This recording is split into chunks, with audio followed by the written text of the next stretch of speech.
I know a lot of people are going to say he had a really bad game. He's always the face of the criticism for Argentina, especially because they scored like right after they subbed him out. I don't think that's a reflection of his impact on the game. Like, I don't think taking him out and them scoring proves like Argentina's shit with Messi. Like, that's not what's happening. All right, guys, what's up? We're back.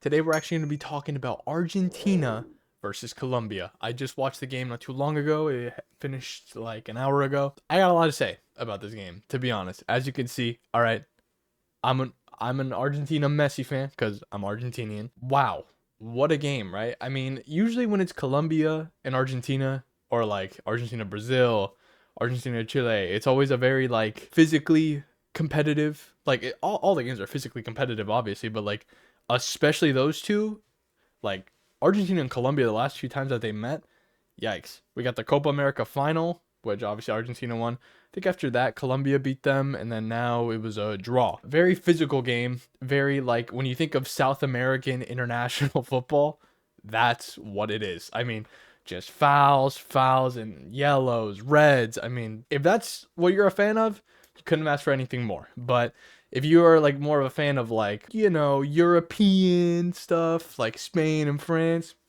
this is not the place. This is not the place for that. So we got to talk about, first of all, I want to talk about Luis Diaz.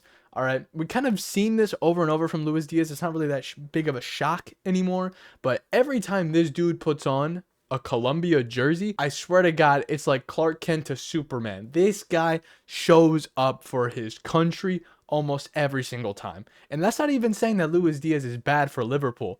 There's just something, I don't know if there's some sort of steroids in the water that he's drinking in Colombia. I don't know what it is, bro. But the second he puts on that jersey, man, he is ready to cook, man. His dribbling was lethal.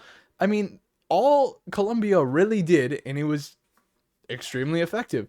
They really just sat back, gave the possession to Argentina, let them hold the ball, and then just countered and sent it to Luis Diaz. And I cannot believe it worked as well as it did. Colombia did it perfectly. I mean, they were ready to counter at almost any chance that they could just send three guys to DePaul or whoever had the ball, tackle him. If there's no foul called, just threw it to Luis Diaz. That goal he scored was magisterial.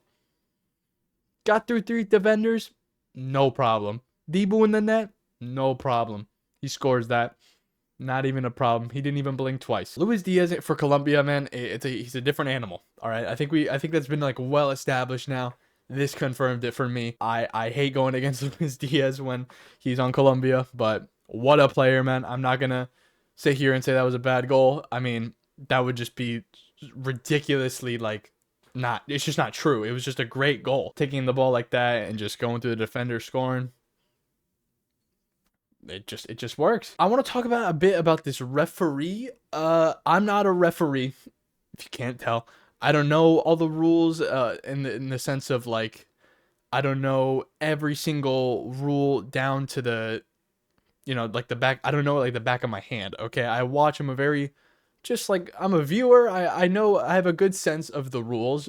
But I don't know. These kind of games make me just confused, man. I mean, the amount of tackles. It's just, I think the thing that got to me was just the straight inconsistency in the calls. Sometimes you'll just see someone just get absolutely battered, like just shattered their knees from behind or whatever, and then play on. And then there's a highlight where you'll see it's like you'll think it's like, wow, they just won the ball really clean. Nope, they blow the whistle. Really weird. A lot of yellow cards, like I said, very physical game, a lot of tackles. Also, Enzo Fernández got a direct red card in this game. It didn't look to be like fully, I don't think he meant to do it, but regardless, obviously it's a red. But basically he just lifted his boot up trying to get a ball. One of the Colombian players went for a header, hits him in the head, obviously direct red. That was actually one of the more like, obviously that should never happen in a game, but that was actually one of the more calm like fouls. And it's a direct red, which is so funny. But like it was completely unintentional. I don't think that Enzo would ever, I don't think players were ever trying to hurt each other to that extent. It's more of just a sportsmanship, I'm better, let's see kind of thing. Not like I'm gonna hurt you. Like that's not what they do. Argentina looked a little stuck for a while. It looked like they really didn't know how to deal with that tactic that Colombia had, because inviting them to have the ball, basically they could just rest and just defend, wait, get the ball and counter, get the ball, counter. It was just like that almost the whole game. I don't think Colombia actually changed that at all. Messi was playing.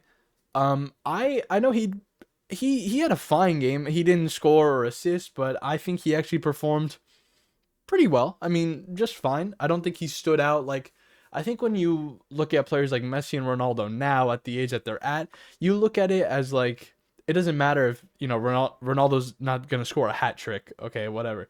Messi's not going to score in every game either. But like, when you look at these two still playing at the age that they're at, you have to ask the question, are they hindering their team because they're there? Like, is it really almost like an obstacle that they're there and they're not actually helping the team?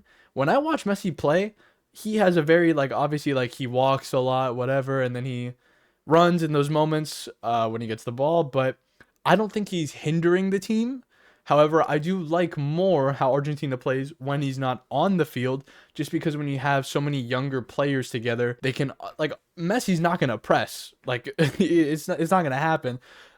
We've seen that it's not a part of his game anymore. He's not going to run. If he does, he'll do it maybe once or twice per game, but he's never going to spend a full 90 minutes, you know, pressing and pressing, because it's a waste of energy for him. He's more effective. You know, he knows he's more effective, you know, conserving his energy, and then when he gets the ball, there you go. Same thing with Ronaldo. I know a lot of people are going to say he had a really bad game. He's always the face of the criticism for Argentina, especially because they scored like right after they subbed him out. I don't think that's a reflection of his impact on the game. Like, I don't think taking him out and them scoring proves like Argentina's shit with Messi. Like, that's not what's happening. You know, people are going to say what they want to say. I think Messi did fine. I really do think he's going to play the next World Cup. Same with Ronaldo. I think they're both going to be there, which, hey, for us, that's good news. Love to hear it. After Messi got subbed out, Thiago actually ended up scoring. It was pretty good. I mean, honestly, as soon as the red card came with Enzo Fernández, I really assumed either Colombia was just going to park the bus, which they basically did, or they were just going to get another goal, like 2-0, and then, like, everyone defend with your lives, man. Your mom's in there just defending. Like, anyone's defending. But that's not what happened. They were trying to more just defensive. One play, you know, there was an opening. Don't get me wrong, there was a lot of pressure on the Colombian players, but Thiago, he found the spot and he got the goal. So I think that takes Colombia out of the top 5 for the World Cup qualifiers right now, which is crazy. But it was a very, very interesting game. It was a very stressful watch for me personally, just because I was like, there was a lot of chances. Julian Alvarez played very well. He didn't end up scoring, but like, he was there. He was present. You know, DePaul's always there just to chase the ball, to give it to Messi. I was surprised Lautaro didn't come on at all. They kept Alvarez in for the full 90. Fair enough. I'm not a coach. I don't know. I'm not Scaloni, man. I'm sure those tactics make sense. Argentina honestly just played more of what you probably would expect. If you didn't watch this game, and I told you this is a traditional Argentina, like this team style, that's what it was. It was just a lot of possession, a lot of creating chances. Colombia has clearly adapted their game a lot better against this Argentina squad specifically, in the sense of, like, instead of just fighting for the possession, it really seems like they're just like, you know what? Hold the ball. It's yours. We'll get it from you. Come to us and then we'll take it. Dibu had a couple saves. I mean, he wasn't really like that make or break for the game. He did fine. Nothing offensively bad from anyone really, except obviously that red card from Enzo. I think this team performance overall was weaker, just because it looked to me, for just my opinion, it looks like their composure was like really lost. What I think happened was they were playing actually pretty well with the possession style. They were comfortable with how they're used to playing in the first half. Colombia scored on the counterattack with that beautiful Luis Díaz goal. And then it seems like all the composure was lost. Like, they were just playing like they were mad. Like, they wanted the ball all the time. They wanted to hold the ball, and they didn't know what, it looked like they didn't know what to do without it. Obviously, the red card shows like the composure was gone. And that can't happen in you know, tournaments, and especially like on the table. Argentina has like 32 points and Colombia has like 24. There is no reason to get so I know it's a home game and you always want to win against a team like Colombia, but you gotta compose yourself to a level that's like, you can't just go in guns blazing. Like, it's just, you can't win that way. Overall though, I think this was a fine game. Colombians are probably frustrated that they didn't win, especially because Argentina got the red card. I think Colombia overall, with their tactics, even if I don't like their play style, I think these kind of games are kind of boring to watch, where it's like one team just holds it and the other defends. But that's just my opinion. Objectively, Colombia, sticking to their tactics, they played very well. They just played they had an idea of what to do and they stuck to it. And honestly, they probably should have won that game. I do like how this team looks, like I said, without Messi, which is, you know, Twilight Zone of me to say. It's so weird. I mean, his jersey's right there, but like, it's weird. They actually do play really, really well without him. I don't think that should be a reason to exclude him. So overall, I think the team adapting without him, great. I want to see them. I want to see more improvements there. If you guys did enjoy this video, please leave a like, share, subscribe, follow me on Instagram, TikTok. It's all in the description. And yeah, guys, appreciate y'all. See ya.